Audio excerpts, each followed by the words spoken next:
Hi guys, welcome to our channel. Today we're showing you the real process of how we load our container shipment for export. Everyone is happy and excited because we have been preparing these goods for almost 6 months, and now we are finally at the last stage before shipping.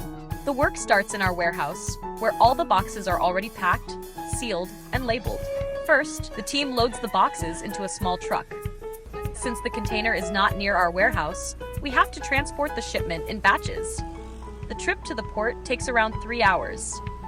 It is a long drive. When we arrive at the port, the container is already waiting.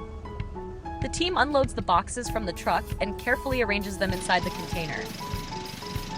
After hours of travel, lifting, and carrying, everyone takes a short break for snacks and drinks. Then, the loading continues.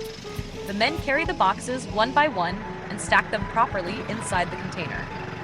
There is still a long night ahead because one truckload is not enough. After unloading, we go back to the warehouse, load the small truck again, return to the port, and repeat the process until the container is full. This is the real work behind our Seashell export business. It takes months of preparation, long hours of loading, and strong teamwork to complete one shipment.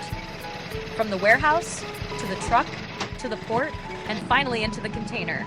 This is the final stage before our Seashell products are shipped overseas. Thank you for watching. We hope you enjoyed seeing the behind-the-scenes process of our container loading. And if you are looking for a legitimate Seashell arts and crafts supplier, you are in the right place. Just message us